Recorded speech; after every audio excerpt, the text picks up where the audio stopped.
Hi, welcome back to another video. So today's video I'm so excited about. It's another book haul, yay!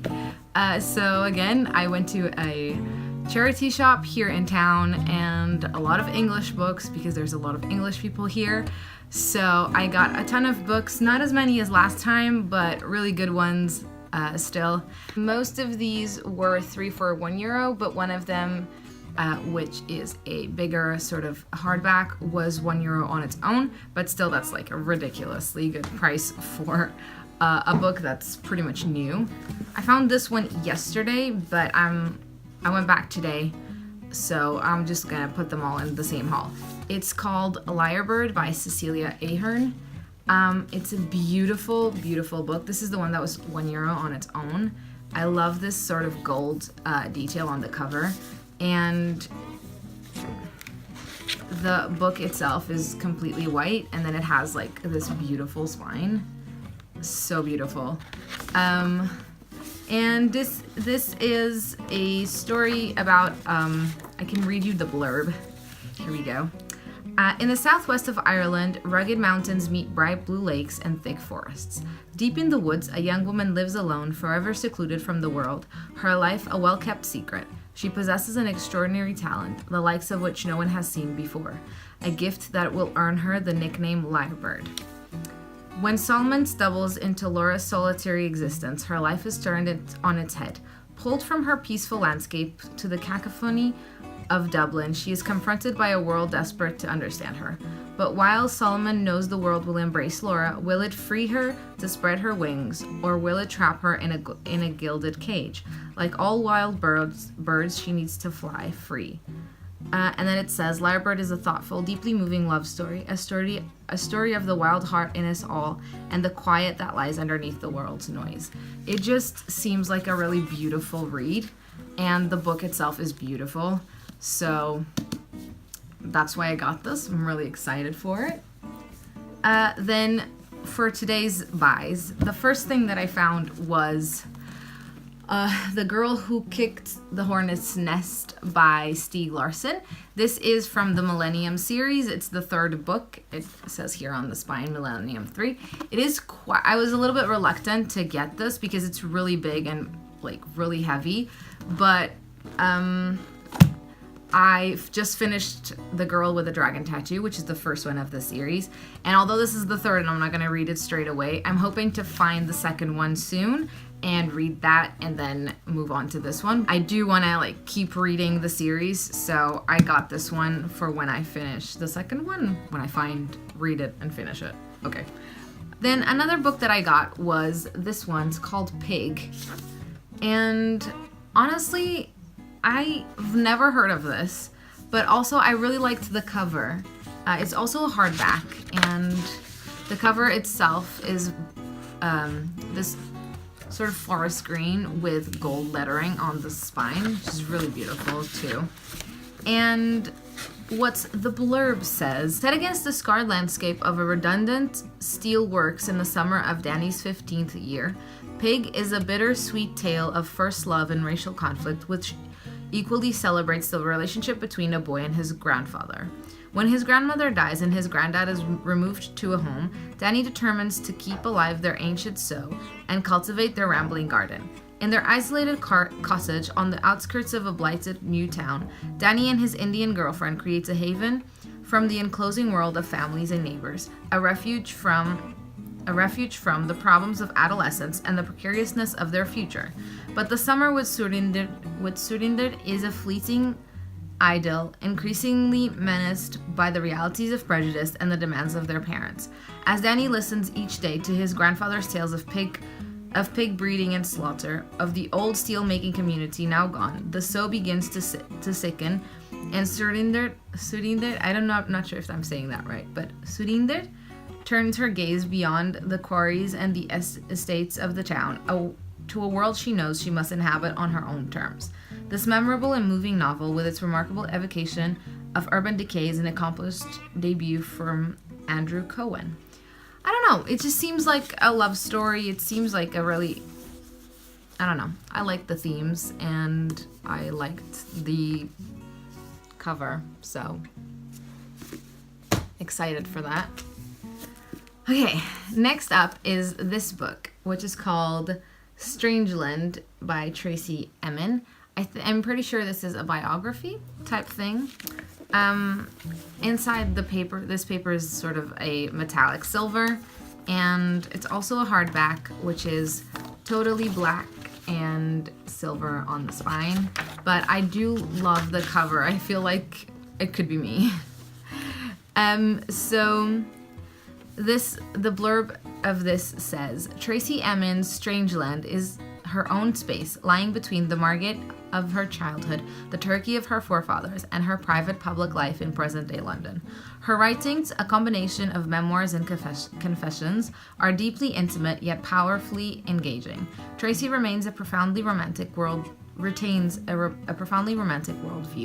paired with an uncompromising honesty. Her capacity both to create controversies and to strike chords is unequaled in British life. A remarkable book, an extraordinary life, and a truly original, beautiful mind. I don't know. I'm not super fan of reading biographies or that kind of thing, but this just seemed like, I don't know, it called on me and I felt like I would enjoy it. I don't know. It just seemed like my kind of book. So I'm excited to find out more about Tracey Emin. Yeah. Okay, then I got this book, which is called Shadowmaker by J.P. Taylor. And this seemed exciting. And I'm going to read to you the blurb. It seems pretty good. So let's go. Oh, it's not Shadowmaker, it's Shadowmancer. Great. Shadowmancer takes you into a world of superstition, magic, and witchcraft where nothing can be taken for granted, and the ultimate sacrifice might even be life itself. Obadiah de Mural, not sure if I'm saying that right, is a sorcerer who is seeking to control the highest power in the universe. He will stop at nothing. The only people in his way are Rafa, Kate, Thomas, and the mysterious Jacob Crane. Packed full of history, folklore, and smuggling, this tale of their epic battle will grip both young and old. The thrills, suspense, and danger are guaranteed to grab the attention and stretch imaginations to the limit. I think... Oh, and then one of the sort of... What are these called? Like, opinions, says the biggest event in children's fiction since Harry Potter. I don't know. It seemed like a good read, so I'm excited for this. Yeah. Shadowmancer. I will let you know how this goes. Okay, next up, I got a book called Jack of Ravens, and look at that cover. It's so hollow. And this is by Mark Chadbourne, and this is from the Kingdom of the Serpent, and it's the first book, so I'm starting it off right. And I'm pretty sure I got this only because of the cover and because it's a series, and I'm looking for more like fantasy series to start. So the blurb, and also because it said here, a sumptuous feast of fairy tale magic, dark gothic horror, and romance. I'm excited for that. So let's read the blurb. It says, 100 BC. Into a Celtic tribe devastated by gods and monsters walks a man fated to become a mythic hero. That's news to archaeologist Jack Churchill, a flawed dreamer torn from the modern world and the woman he loves. There is a way home across the years, but it involves a Faustian bargain with a mystical force that could destroy everything Jack holds dear. And so begins his long tramp across human history, from Roman Britain and Elizabethan London to the realm of Victoria and the Second World War, bringing him into conflict with the magical beings that have secretly shaped our civilization.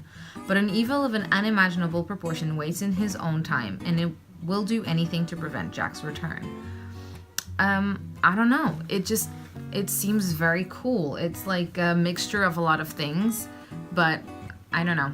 I'm excited for it. So that's another thing that I got. Whew. There's not that many left.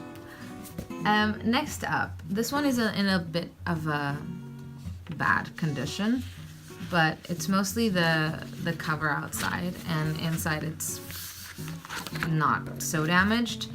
But this one is called Walk the Blue Fields by Claire Keegan, And it's a series of short stories. I'm not really sure what they're about, but all of the comments and all of the opinions that they post on here seem pretty good. So it just seemed like something different. I'm not really usually into short stories, but I don't know. Okay, next up is a book called The Lover by Amanda Brookfield.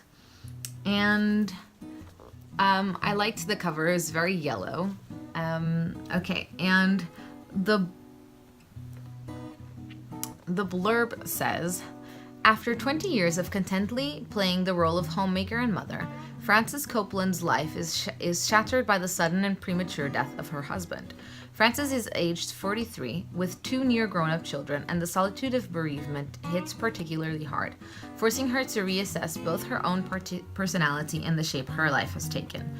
When the chance of a fresh start presents itself in the form of a man 17 years her junior, Frances's own reservations about pursuing such a love affair seem to be confirmed by the judgmental attitudes of those nearest to her. Obsessed by this predicament, she fails to observe the crisis evolving in the lives of her children until a tragic accident brings her to her senses. I don't know. It just seemed like a very different kind of story. It seemed interesting. I'm normally attracted to like tragedies and things because I just think it's interesting to see how people like react to things and how they cope with certain situations. I find that just really interesting. So I'm excited to read this. I'll let you know how it goes. Okay, so next up is this beautiful book. And this is called Temeraire. I'm not sure if that's how you say it, but yeah, by Naomi Novik. And the cover is so beautiful and has dragons on it. Beautiful. And in the back, the blurb says, soar on the wings of adventure. I was sold by this point, by the way. Okay, so Captain Will Lawrence has been at sea since he was just 12 years old.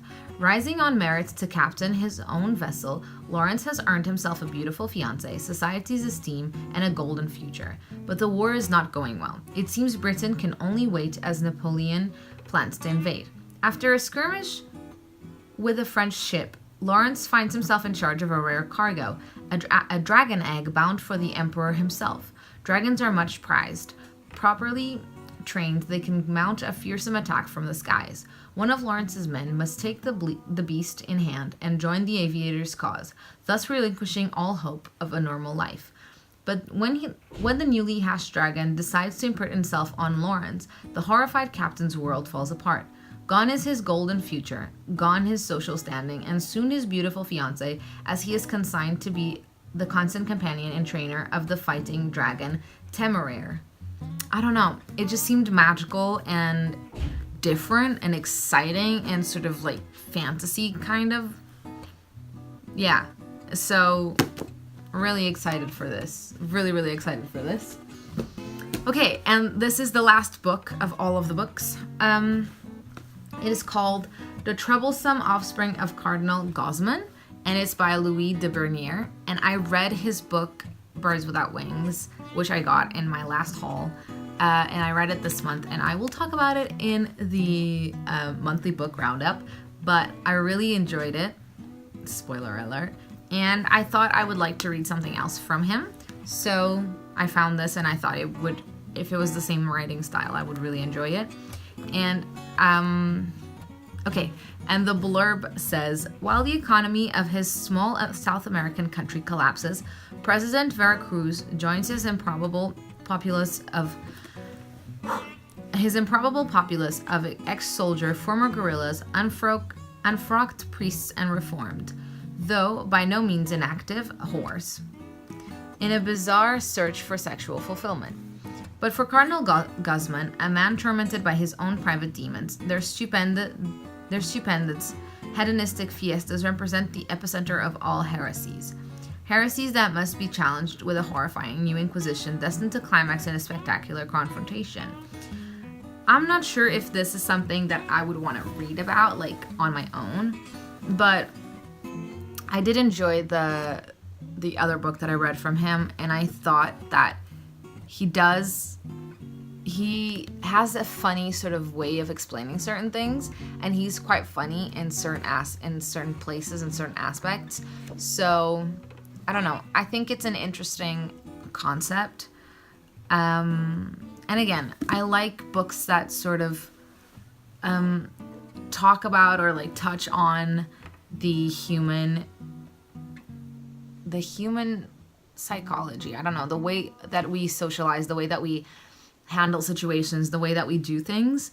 And I find that that's like books where that kind of where our reactions and our way of dealing with things is tested. I just think that that's like a really interesting concept, and I liked reading about it.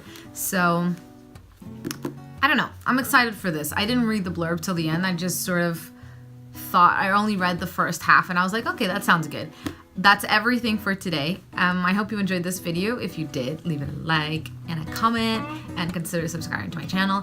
Let me know if you have read any of these, or if any of these are on your list of to read books. I will leave my Goodreads account down below so we can be friends on there if you would like to do that. Yeah, and I don't know what else to say. Okay, I hope you enjoyed this video, and I will see you in the next one. Bye!